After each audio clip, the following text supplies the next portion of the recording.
Do you remember the first time you saw a sleek airplane cutting across the sky? That unmistakable sense of wonder at the power of flight? Now imagine a world where airliners could cross the US in under 2 hours. An era of supersonic speed that almost became a reality but didn't. The jet age and the supersonic dream. The 1960s were a time of unrelenting optimism. Humanity was racing to the moon, satellites orbited the Earth, and jet airliners were shrinking the world. Propeller-driven airliners, which had once taken 15 hours to cross the Atlantic, were replaced by jets that could make the same trip in just 7 hours. Yet, for many, that wasn't fast enough. Engineers and visionaries alike dreamed of supersonic transports, aircraft capable of flying 2 to 3 times the speed of sound.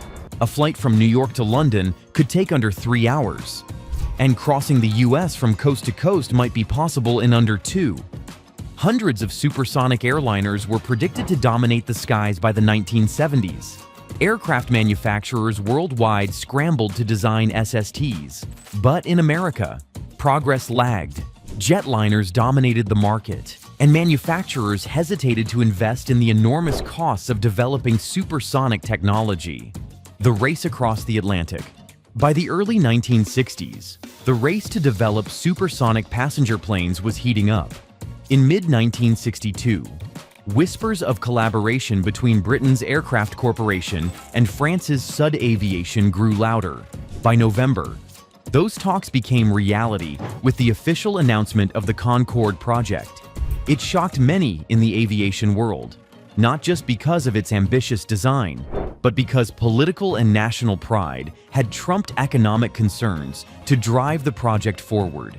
Charles de Gaulle, in particular, championed the Concorde as a symbol of European innovation and power.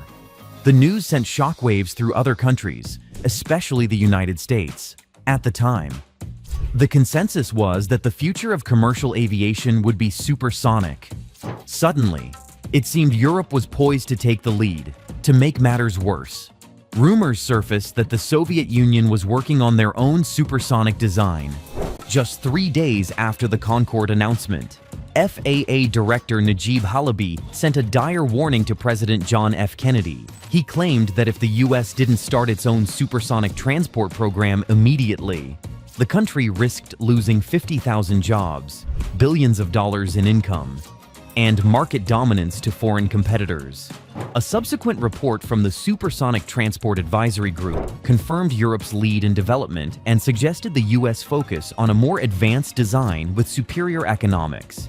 For them, more advanced meant faster, targeting Mach 3 speeds with a 2.400-mile range for domestic routes.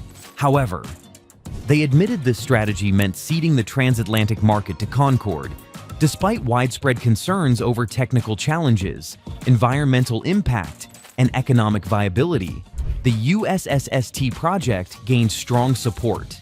Industry leaders and the FAA rallied behind it, and in 1963, Lyndon Johnson sent a proposal to President Kennedy asking for $100 million in funding for the program.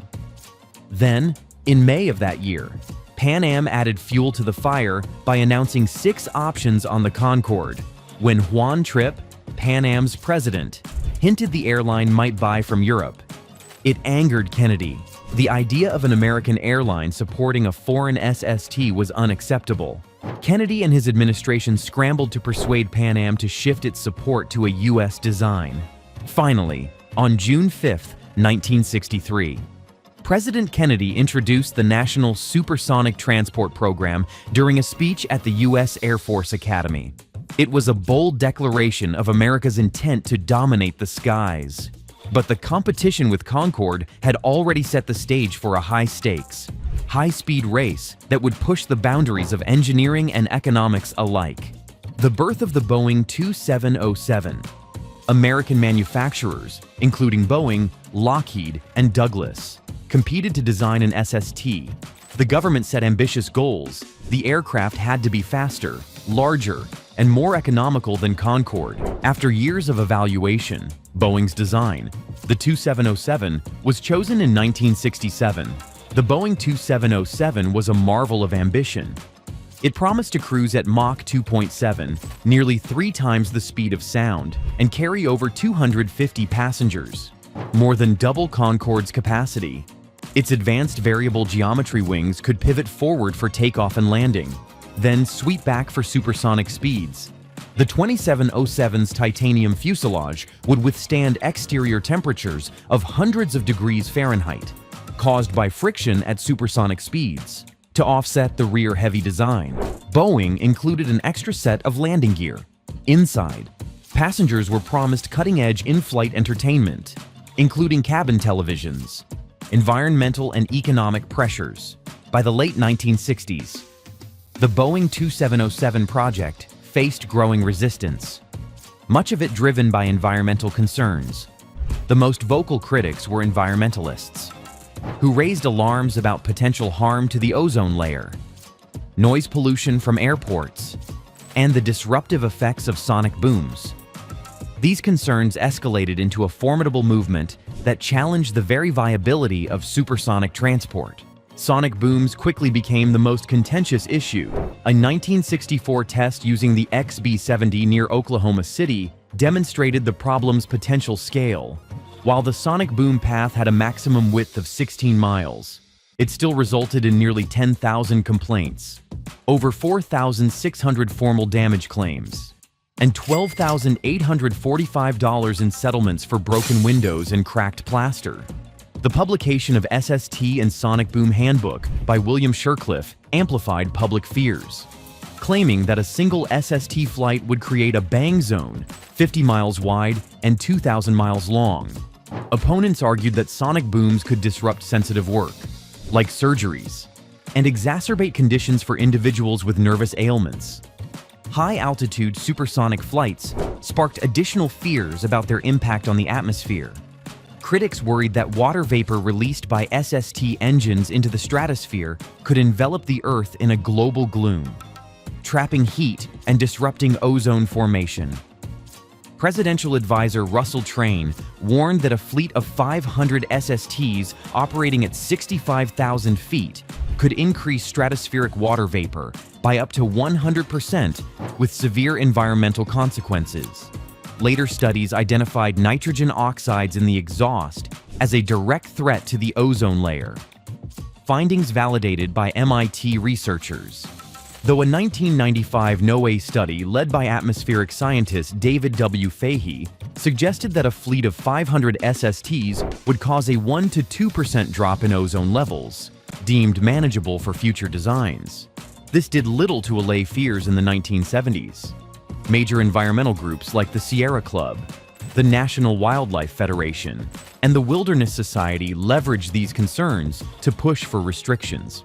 Ultimately, supersonic flights over U.S. land were banned, and some states enacted even stricter measures, prohibiting Concorde operations outright. Public sentiment further turned against the SST program due to perceptions of wasteful spending. Senator William Proxmire famously denounced the program as an example of frivolous federal expenditure. Despite these challenges, Najib Halaby, a leading advocate for the SST, dismissed the critics, boldly declaring, "The supersonics are coming. As surely as tomorrow, you will be flying one version or another by 1980 and trying to remember what the great debate was all about." Halaby's optimism would ultimately be misplaced, as the environmental and economic challenges proved too great to overcome. The end of the dream. In 1971, the U.S. Senate voted to terminate funding for the Boeing 2707, marking the end of America's supersonic dream. Without federal backing, the program collapsed.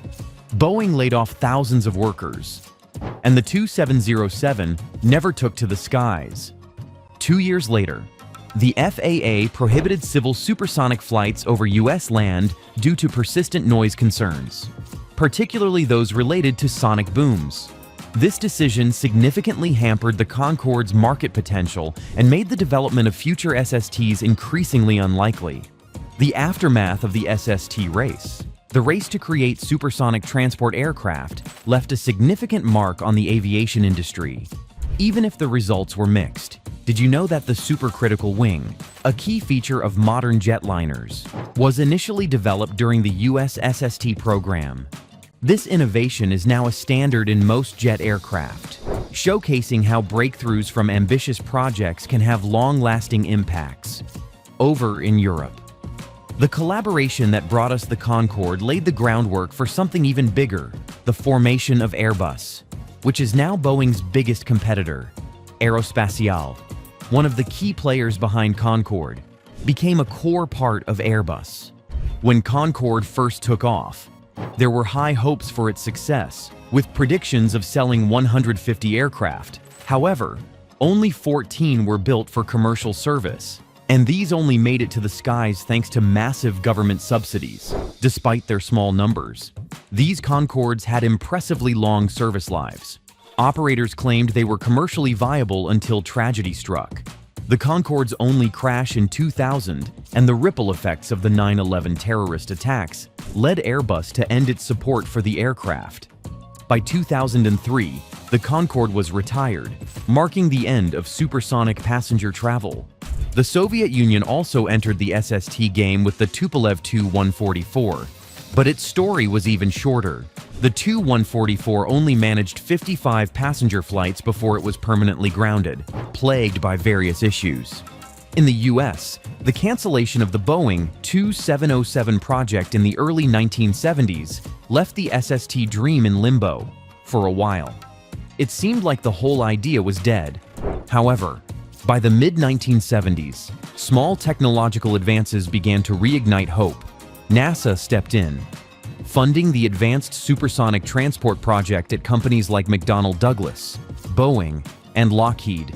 These efforts included extensive wind tunnel testing at NASA's Langley Research Center.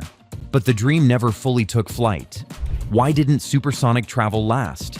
The answer lies in economics. Poor fuel efficiency and sky-high maintenance costs made it impossible for airlines to sustain these marvels of engineering. By the time Concorde retired, it marked the end of an era. As of 2024, there are no commercial supersonic passenger aircraft operating anywhere in the world. Lessons from the 2707th. The Boeing Tu-707 was a bold attempt to redefine air travel, but it pushed the boundaries of 1960s technology too far.